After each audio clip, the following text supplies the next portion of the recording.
Bonjour and welcome back to my channel. Claude here. Thank you for joining me for your messages from your ancestors for February. So I hope you're doing well and that you've had a good month so far. This is a reading for the people born under the Emperor card, the Death card and the Fool card. So this is obviously a general reading. I channel messages from your ancestors and your passed on loved ones, some of which may be a bit triggering, and obviously take what resonates and drop what does not. I'm going to be grabbing a few messages from the Oracle decks and I will clarify with the Tarot. If you're interested in the cards I use, I have reviewed all of those decks and there'll be a link to their respective reviews in the description box below too, as well as the instructional video on how to work out your Tarot birth card if you do not know what your Tarot birth card is. So if you would like to connect to the energies of my deck, now's the time to take a couple of deep breaths whilst I shuffle them. So what do my Aquarians born under the Emperor card, the Death card and the Fool card need to hear from their ancestors for their highest good, please?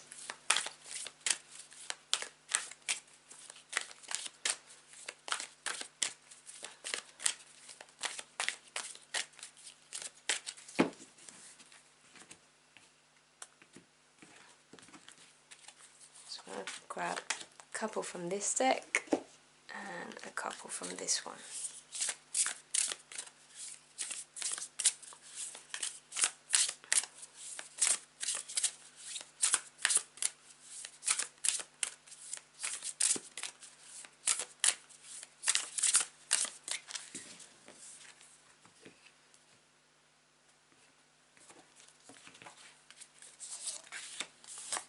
Alright, so from the first deck we have card 15, Maximus.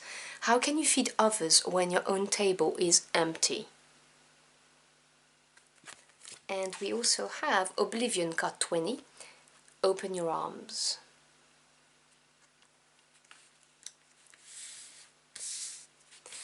And then we have the Inner Child, card number 8, and card 13, Authenticity.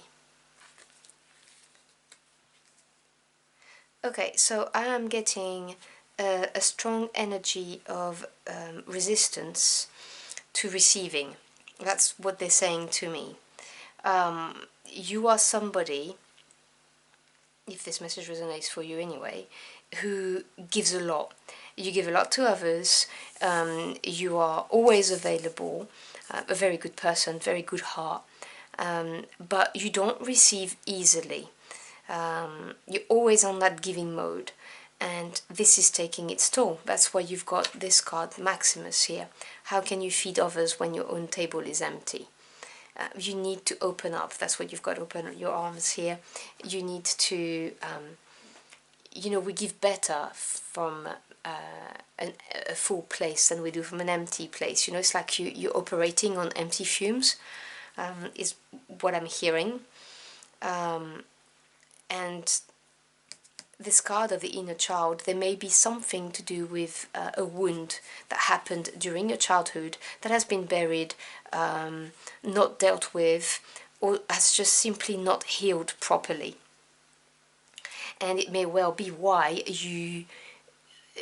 you do not like to receive, or you're slightly resistant, or maybe you just feel even uncomfortable about receiving any kind of compliments, love, or any kind of abundance that could be put in front of you. And it comes from this, that your inner child needs to be looked at. And with the card right next to it of authenticity, I can see that this resistance is stopping you from being truly you and enjoying your life. As human beings, we really thrive on interactions, and I don't know about you, but personally I get a great buzz out of giving, whether it's a bit of my time or giving a present, and looking at the effect it's having on the person that I'm giving to. It's a great buzz for me, and I can do that because I receive a lot. I'm very, very lucky. I do not have many people around me, but I get a lot of love, a lot of support. My table is not empty, is what I'm trying to say. And I've done a lot of inner child work, because little Claude was a very angry little child, you know, so I've done the work. Now, whether you have a wounded inner child or, you know, any kind of resistance, basically, that's putting you in that place of you're not receiving and you're trying to give because that's who you are, but it's empty inside, and this needs to change. You need to open up yourself to the good vibrational energy that other people can give to you. And it's also very important to be authentic to who you are, true to who you are, you know. Integrity is important. That's the keyword that keeps on coming back in my head. You need to look at that inner child. This is really drawing me very heavily, because you will find your authenticity if you deal with this inner child right here. That's what I'm hearing. Anyway, let me grab my tarot deck and clarify all of this. So, can you clarify those messages, please?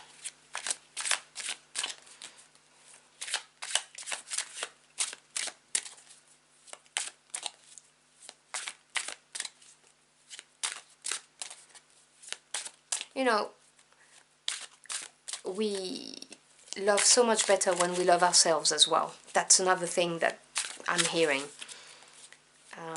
So it's important that you look after yourself, and you know, you give yourself time and space to do the work with your inner child, and feed and nurture and heal your inner child.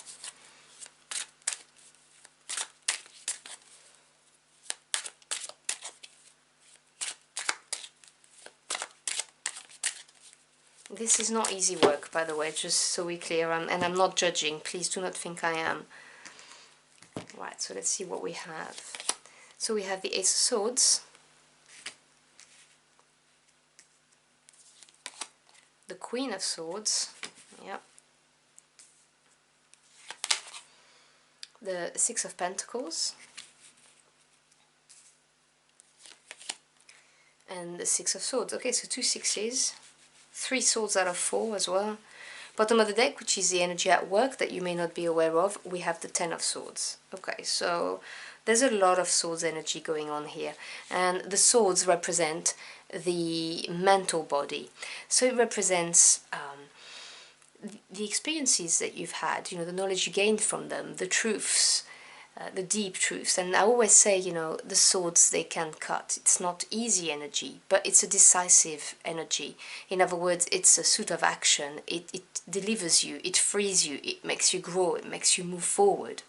So the Ten of Swords is the ultimate release.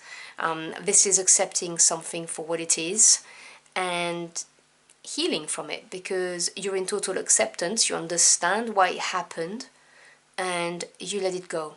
And the minute you let it go, it can't hurt you anymore. It really is that relief, like the weight is lifted off your shoulder and you can breathe again. And this is how you will find this authenticity, this this voice of you, which will come from a place of integrity.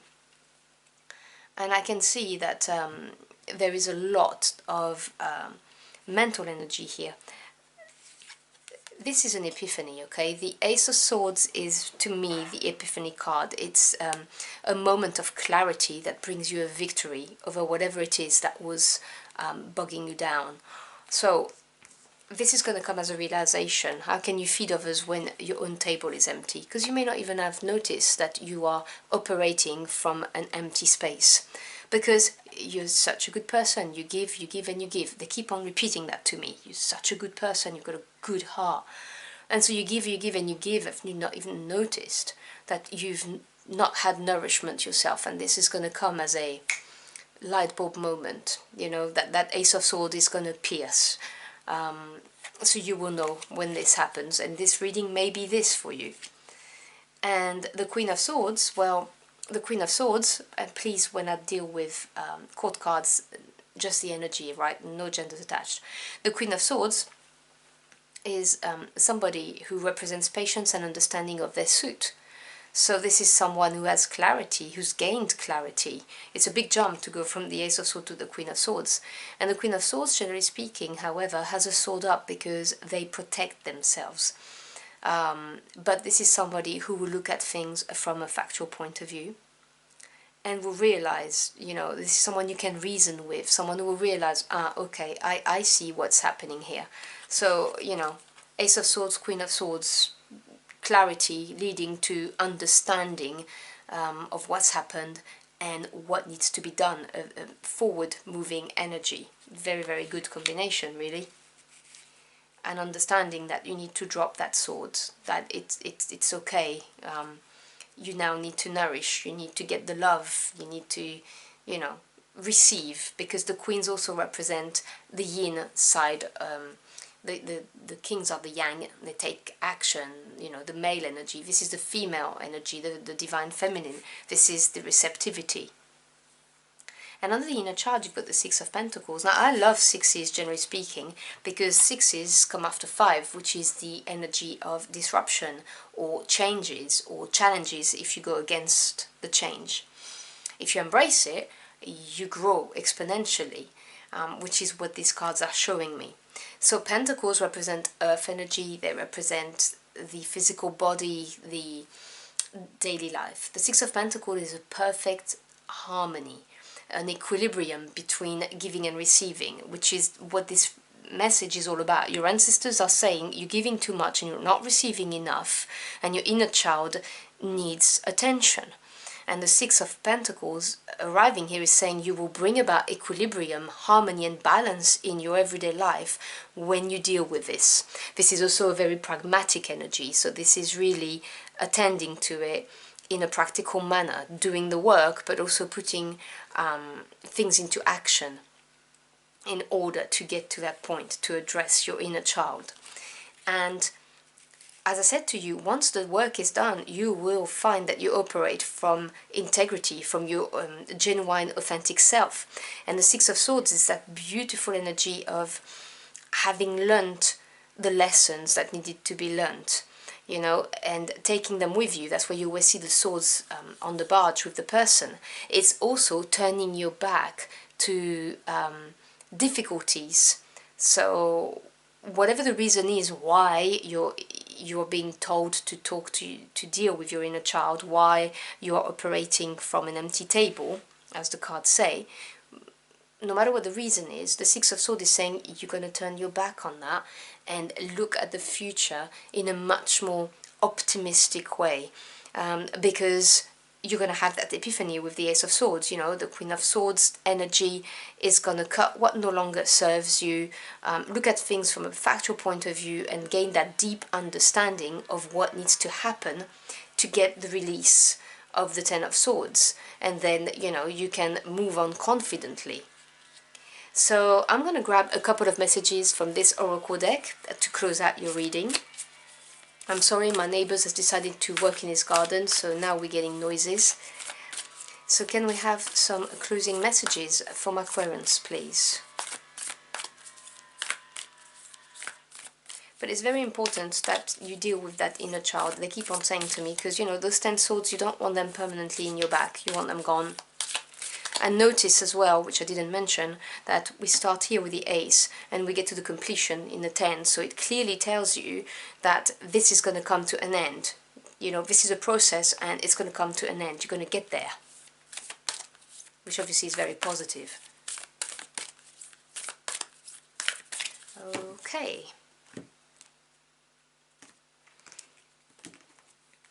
So we have practice gratitude, last quarter moon in Sagittarius.